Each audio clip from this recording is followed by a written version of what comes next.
Você já parou para pensar por que, muitas vezes, sua própria voz interior parece mais uma crítica do que um apoio?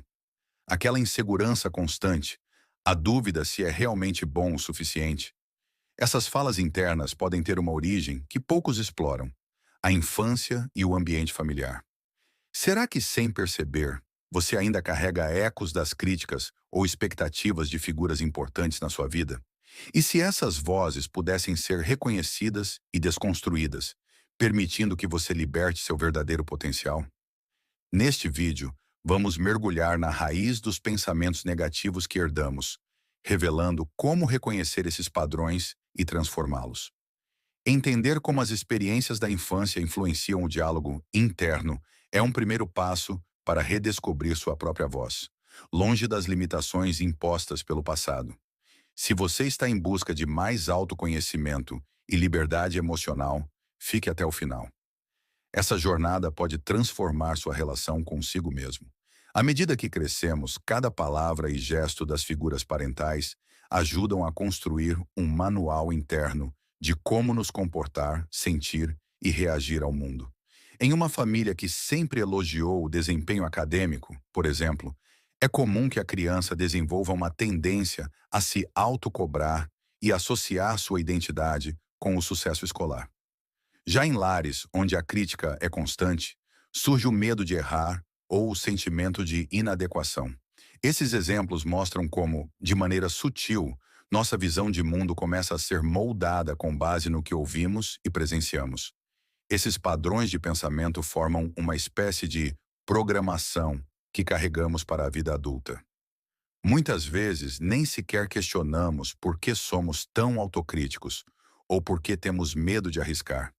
Compreender que essas vozes podem não ser de fato nossas, mas sim uma herança inconsciente da infância. É o primeiro passo para reconstruir nosso diálogo interno de forma mais saudável e autêntica. Quando entendemos que essa voz interior é uma herança de nossa infância, podemos começar a enxergar como ela nos limita no presente. Muitas dessas vozes internas refletem crenças limitantes, ideias que foram implantadas em nós e que, sem perceber, passamos a acreditar como verdades absolutas. Imagine, por exemplo, uma criança que foi repetidamente chamada de preguiçosa pelos pais. Mesmo que ela não fosse, ao ouvir esse rótulo inúmeras vezes, pode começar a acreditar nisso. E essa crença pode seguir pela vida adulta, transformando-se em uma voz interna que diz: você não vai conseguir, você nunca foi esforçado. Essas crenças, que originalmente nos foram impostas por outras pessoas, tornam-se uma barreira invisível ao nosso crescimento.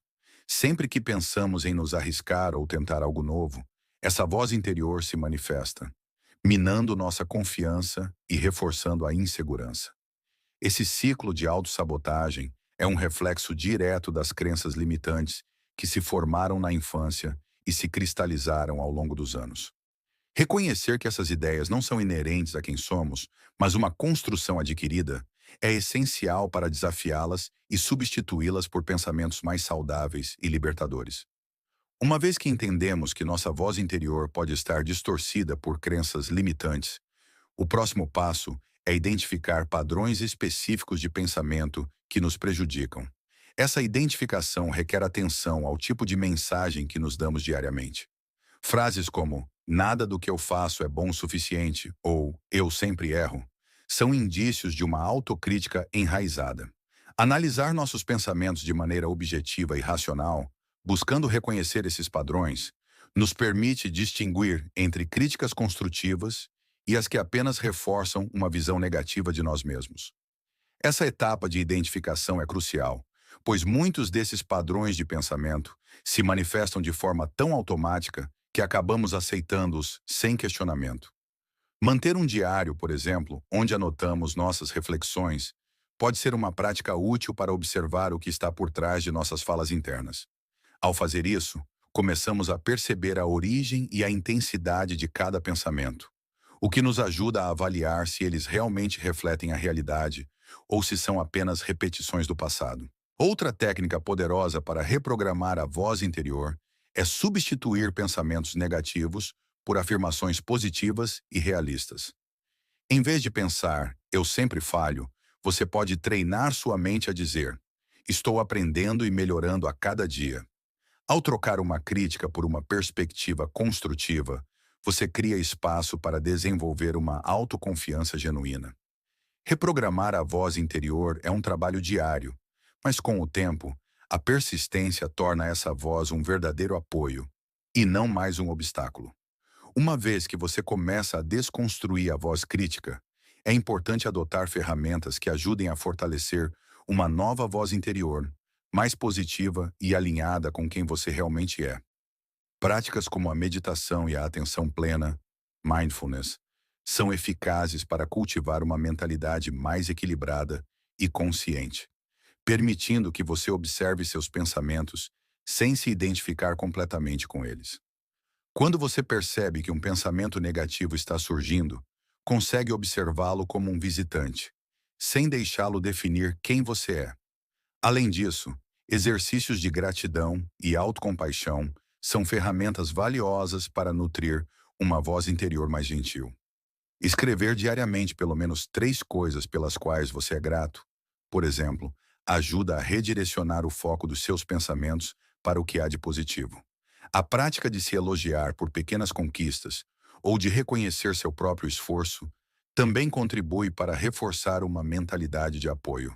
Essas ferramentas, quando aplicadas de forma consistente, tornam-se um alicerce para transformar a relação consigo mesmo e manter uma voz interna construtiva e inspiradora. Ao longo dessa jornada de autoconhecimento e reprogramação, você pode notar que a voz interior começa a se transformar de maneira sutil, mas poderosa. O que antes era um eco de críticas herdadas, agora se torna uma voz de apoio construída com base nas suas próprias crenças e experiências. Esse processo não é sobre negar a influência da infância ou apagar o passado, mas sim de criar uma relação nova com a própria mente, onde você é o autor do seu diálogo interno. Conforme você avança, percebe que essa libertação do ciclo familiar não significa rejeitar suas origens, mas encontrar autonomia para decidir quem você quer ser e como deseja se tratar. Quando entendemos que temos o poder de escolher o que vamos alimentar dentro de nós, a voz interior se torna um aliado no caminho do autodesenvolvimento, não mais um obstáculo. Esse trabalho contínuo de autocompaixão e autoconhecimento nos permite abrir espaço para uma relação mais saudável consigo mesmo, onde o diálogo interno é um reflexo da pessoa que, de fato, você se tornou, e não apenas do que esperavam de você.